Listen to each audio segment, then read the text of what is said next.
Good afternoon. This is Jason from the Ink Room. I just want to talk about the tools we're going to use on this next installation. We have a felt tip squeegee. Felt tip just to make sure that we don't scratch the car nor the vinyl that we're going to apply to the vehicle today. We have a microfiber towel. Our application fluid. Application fluid in this case is 2 to 3 heavy drops of dishwashing liquid to 32 ounces of water. Ends up being soapy water, obviously, to give you the opportunity to reposition the vinyl on the vehicle before making it a semi-permanent installation. And last but certainly not least, our trusty heat gun, which gives us the ability to taper, contour, as well as make sure that the vinyl sits flush with the surface we're going to apply it on today. On today's installation of the brake light of this Camaro, we're going to focus specifically on this corner point, this top piece, and then of course the same pieces on the actual brake light itself. We're going to start by lining up this corner piece with the far corner piece down there, and then contour it over the surface. I do want to mention that we purposely made this vinyl decal so it sits on this ridge and doesn't completely fold over. And making a decal that completely folds over would be a harder installation for the majority, and for that reason we've tried to keep it as user-friendly as possible. The light permeation through this area is minimal, and since you'll be looking from the back, the effect of a darkened and blackened out taillight is still going to be the case. The first thing we have to make sure we do is to clean the actual surface that we're going to apply the decal.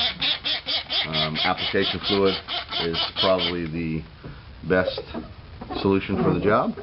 Rubbing your fingers over the surface ensures that there is no debris, grease or grime on the lens.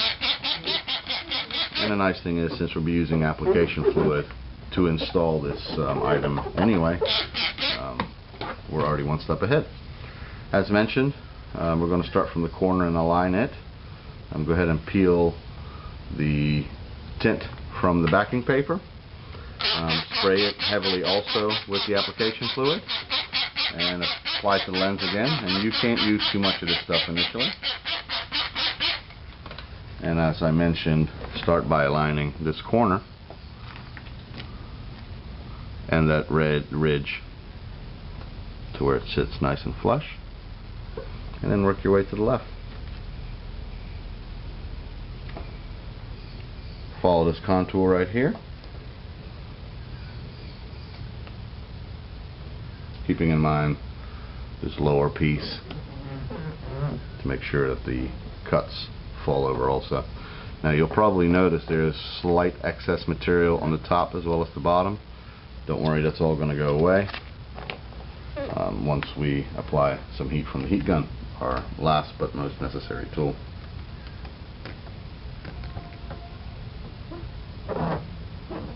Once you get the lens aligned in all the pieces in the areas that I told you to, we're going to use our squeegee to remove the initial amounts of application fluid.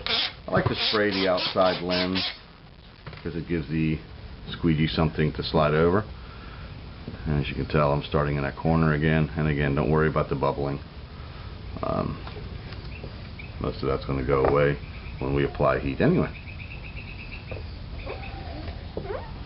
Initially, you're probably going to notice those fingers, as we call them, and it would seem some concern, and it would be if you were not using a heat gun, but since we are, you notice that they're going to go away quickly. Now here we go. We're going to use the heat gun to get those fingers out and make it look flawless. With the heat gun, obviously apply some heat, then remove it from the surface.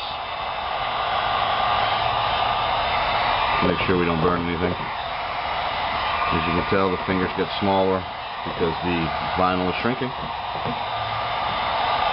I'm going to do the whole lens and show you the finished product.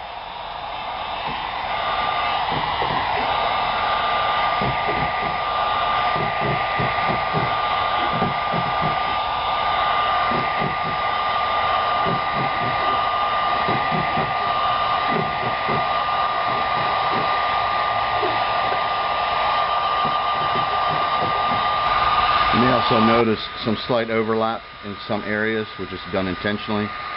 Heat the surface of the tint and take the side of your squeegee and just gently push it inward, and you'll have a perfect wrap.